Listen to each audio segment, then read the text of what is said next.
അൽഹംദുലില്ലാ, സുനിത വില്യംസിൻ്റെ ഞെട്ടിക്കുന്ന വെളിപ്പെടുത്തൽ. ഇപ്പോൾ എനിക്ക് തോന്നുന്നത് ഖുർആൻ സത്യമാണെന്നാണ്. ഇനി എൻ്റെ ഗവേഷണം ഖുർആനിലെ ശാസ്ത്രത്തെക്കുറിച്ചായിരിക്കും. ഈ ഒരു ചിത്രവും ഈ ഒരു ടെക്സ്റ്റ് മെസ്സേജും ഇന്നലെ മുതൽ വാട്സപ്പ് ഗ്രൂപ്പുകളിലൊക്കെ ഷെയർ ചെയ്യപ്പെടുകയാണ്. പ്രിയപ്പെട്ട വിശ്വാസികളെ, ഇത് ഫേക്ക് മെസ്സേജാണ്. ഇങ്ങനൊരു സംഭവമില്ല.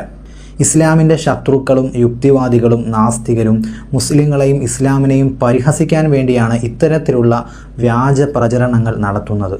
ഈ ഒരു ടെക്സ്റ്റ് മെസ്സേജിൽ പറയുന്ന മുഴുവൻ കാര്യങ്ങളും ഫേക്കാണ്. സുനിത വില്യംസ് ഭക്ഷണം തീരാറായപ്പോൾ മുസ്ലിങ്ങൾ നോമ്പ് പിടിക്കുന്നത് പോലെ രാവിലെയും വൈകുന്നേരവും മാത്രം കുറേശ്ശെ ഭക്ഷണം കഴിച്ചു, ഒരു പ്രത്യേക ഉന്മേഷവും ഉണർവും തോന്നിയെന്നും അതേപോലെ പരിശുദ്ധമായ ഖുർആനിൻ്റെ ഇംഗ്ലീഷ് ട്രാൻസ്ലേഷൻ ഡൗൺലോഡ് ചെയ്ത് വായിച്ചു എന്നൊക്കെ പറഞ്ഞ് പല കാര്യങ്ങളും പല കള്ളത്തരങ്ങളും ഈ ടെക്സ്റ്റ് മെസ്സേജിൽ ഉൾപ്പെടുത്തിയിട്ടുണ്ട്. പാവപ്പെട്ട സാധാരണക്കാരായ ഇസ്ലാം മത വിശ്വാസികൾ ഇതൊക്കെ സത്യമാണെന്ന ധാരണയിൽ ഇത് ഫാമിലി ഗ്രൂപ്പുകളിലേക്കും ഇസ്ലാമിക ഗ്രൂപ്പുകളിലേക്കും ഷെയർ ചെയ്തുകൊണ്ടിരിക്കുകയാണ്. ദയവ് ചെയ്ത് നിങ്ങളാരും ഇത് ഷെയർ ചെയ്ത് പ്രചരിപ്പിക്കരുത്. കാരണം ഇത് ഇസ്ലാമിനെ പരിഹസിക്കാൻ വേണ്ടി യുക്തിവാദികളാണ് ഇത്തരത്തിലുള്ള മെസ്സേജുകളൊക്കെ പടച്ചുണ്ടാകുന്നത്.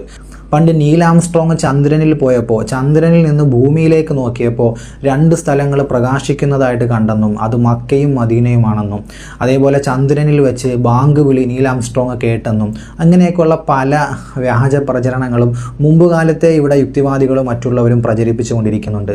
പല പാവപ്പെട്ട സാധുക്കളായ ഇസ്ലാം മത വിശ്വാസികളും ഇതൊക്കെ തെറ്റിദ്ധരിച്ച് വിശ്വസിച്ചു പോകുന്നൊരവസ്ഥയാണുള്ളത്. കുറേ നാൾ മുമ്പ് ടോമി സെബാസ്റ്റ്യൻ എന്ന് പറയുന്ന ഒരു യുക്തിവാദിയുണ്ട്. ഇദ്ദേഹത്തിൻ്റെ സ്ഥിരം പരിപാടി ഇതാണ്: ഇതേപോലുള്ള സർക്കാസം പോസ്റ്റുകൾ എഴുതി ഉണ്ടാക്കി വിടുക. പള്ളിയുമായി ബന്ധപ്പെട്ട ഒരു പോസ്റ്റ് ഇതുപോലെ ടോമി സെബാസ്റ്റ്യൻ മുമ്പ് എഴുതി വിട്ടിരുന്നു.